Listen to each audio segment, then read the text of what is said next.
জল পিপাসা পেয়েছে। তখন নারায়ণকে বললেন নারদ, প্রভু আপনার জল পিপাসা পেয়েছে আর আমি কি এখানে বসে থাকবো? গ্রাম থেকে গ্রামান্তর খুঁজে, পাহাড়ের মধ্যে বাড়ি কই পাবেন, জল কই পাবেন? গ্রাম থেকে গ্রামান্তর খুঁজে গিয়ে জলের ব্যবস্থা করলেন। তখন নারদ মুনি কি করলেন, ওই গ্রামে গিয়ে একটা বাড়ি পেয়েছেন।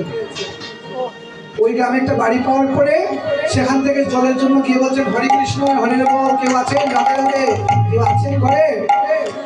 তখন এই জলের জন্য বললেন যে প্রভু আমার প্রভুর তৃষ্ণা পেয়েছে। জলের কথা বলতে গিয়ে গর্তে একজন যুবতী বের হয়ে আসছিলেন, ওনাকে দেখে উনি আপ্লুত হয়ে সেখানেই লাড্ডু রসগোল্লা হয়ে গেলেন, হরি বল। তখন প্রভুর জলের কথা ভুলে গেলেন।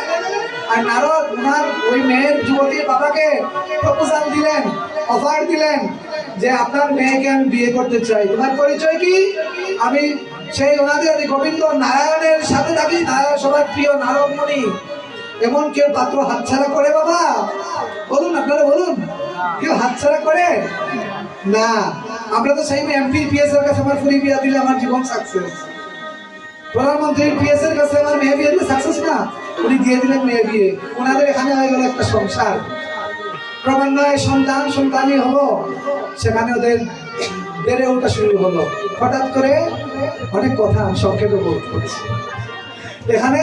এই বিষয়টা হলো কি, তখন সন্তান সন্তানি হওয়ার পরে এই দিন গ্রাম প্লাবিত হলো, বন্যা আসছে সমস্ত গ্রামে। ওই বন্যা সবার ঘর দরজা বাড়িঘর পশু পাখি সব ভাসিয়ে নিয়ে যাচ্ছে। তখন কি করা হলো? তখন যেটা করা হলো, তখন বললেন প্রভু আমাকে আশ্রয় দিন। তখন এক এক করে নদী পার হতে হবে। তরঙ্গ নদী পার হতে গিয়ে হাত থেকে বলে গেলেন স্ত্রী, কাঁদতে কাঁদতে উনি বললেন ভগবান কি করলে? স্ত্রীকে নিয়ে গেল সন্তান সন্তান সবকিছু নিয়ে যাওয়ার পরে এই জল থেকে সবকিছু চলে গেল।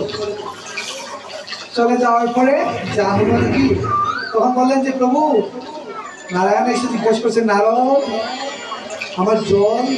প্রভু আপনি আসছেন, আমি তো জল আনতে এসে বুঝে গেছিলাম প্রভু। ভগবানের 30 মিনিট, আমাদের 12 বছর। এই প্রসঙ্গগুলো আরেক স্টেপ।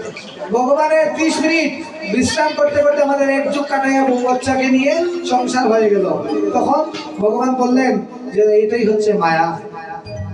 আমরা যেখানে যাই সেটার প্রতি মোহ আচ্ছন্ন করে ফেলে আমাদেরকে, আর সে জায়গার মধ্যে আমরা করে থাকি। তাই এবার আজকের এই অনুষ্ঠানটা মোহিনী অনুষ্ঠান। আমরা মনে করবো মায়ার কথা ভেবে ঘরে কি রান্না করবেন না ভেবে এখানের প্রতি মনোযোগ দিয়ে আপনারা এই 2টা দিন অতিবাহিত করুন, কৃষ্ণ কেন্দ্রিক চিন্তা করুন, এই জীবনকে সাকসেসফুল করুন। আপনাদের সবার সার্বিক মঙ্গল কামনা করছি। আবারও দেখা হবে। যদি আমার কোনো নাম্বারের প্রয়োজন হয় আমরা আপনাকে নাম্বার দিয়ে দেবো। আমাকে যদি কোথাও যেতে হয়, আমার বাড়িতে লক্ষ্মী জনার্দন মন্দির আছে, আমার বাড়ি রাজনগর উপজেলা সোনামপুর মহাজন বাড়ি, আপনারা আসতে পারেন। এই গ্রামে 2-1 জন আমাকে চিনেন। এই গ্রামে চেষ্টা করবো আরো আসার। পার্শ্ববর্তী গ্রাম আমি ওই যে বিকাশ দেবনাথ ওনার বাড়িতে এসেছিলাম, এখান থেকে আসার পরে আমাদের এই প্রভুর সাথে পরিচয়।